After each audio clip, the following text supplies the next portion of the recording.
नमस्कार. आज आपण मस्त झणझणीत अशी गावरान पद्धतीची मटकीची रस्सा भाजी कशी बनवायची ते बघणार आहोत.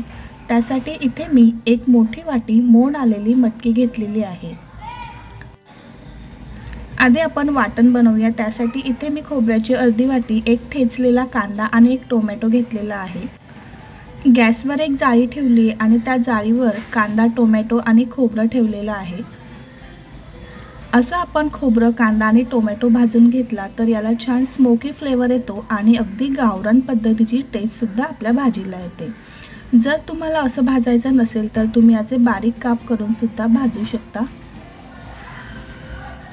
तर असं उलटपालट करून दोन्ही साईडने आपल्याला हे सर्व साहित्य चांगलं भाजून घ्यायचं आहे. खोबरं अगदी पटकन भाजलं जातं. खोबरं बघा या ठिकाणी छान भाजलं गेलेलं आहे, ते आपण काढून घेऊया. आता कांदा आणि टोमॅटोसुद्धा आपण चांगला भाजून घेऊ. तर बघा कांद्याचं आणि टोमॅटोचं वरचं आवरण आहे ते असं काळं झालेलं आहे. आतपर्यंत कांदा आपला व्यवस्थित भाजला गेला आहे. कांदा असा थोडासा ठेचून घातला की तो छान आतपर्यंत भाजला जातो. आता भाजून घेतलेलं कांदा, खोबरं आणि टोमॅटो याचे मी असे बारीक तुकडे करून घेतलेले आहेत. शिवाय या ठिकाणी मूठभर कोथिंबीर घेतली, 1 इंच आलं आणि 7 ते 8 लसणाच्या पाकळ्या घेतल्या. आता हे सर्व साहित्य आपल्याला मिक्सरच्या भांड्यामध्ये घालायचं आहे आणि यामध्ये आवश्यकतेनुसार पाणी घालून याचं छान बारीक वाटण आपल्याला तयार करायचं आहे. तर हे बघा या ठिकाणी आपलं अगदी मस्त गावरान पद्धतीचं वाटण तयार झालेलं आहे. भाजीला फोडणी देऊ त्यासाठी कढईमध्ये 2 चमचे तेल घालायचं. तेल गरम झालं की यामध्ये आपण तयार केलेलं वाटण घालायचं आहे. आता हे वाटण छान तेल सुटेपर्यंत एक 2 ते 3 मिनिटं आपण परतून घेऊया.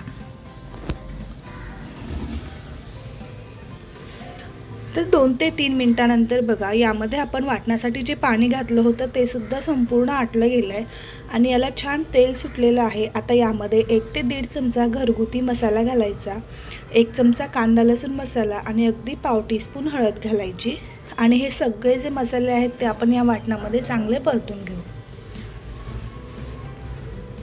तर साधारण 2 मिनिटं आपण वाटणासोबत मसाले परतून घेऊ, म्हणजे मसाल्यांचा कच्चेपणा कमी होतो.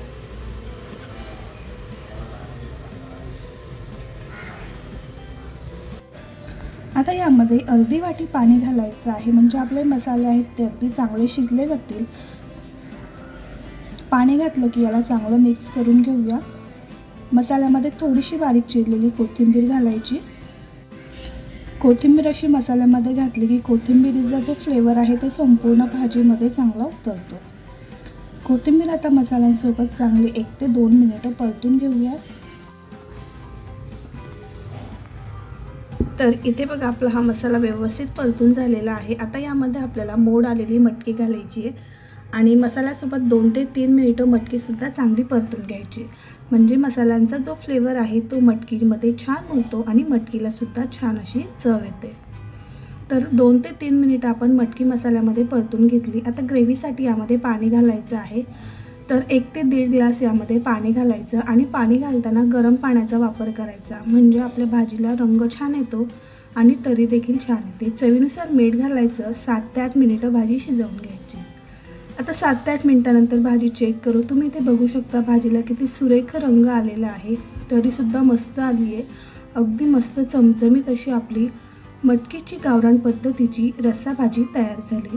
मस्त गरमागरम भातासोबत, भाकरीसोबत किंवा मग चपातीसोबत भाजी सर्व करायची. धन्यवाद.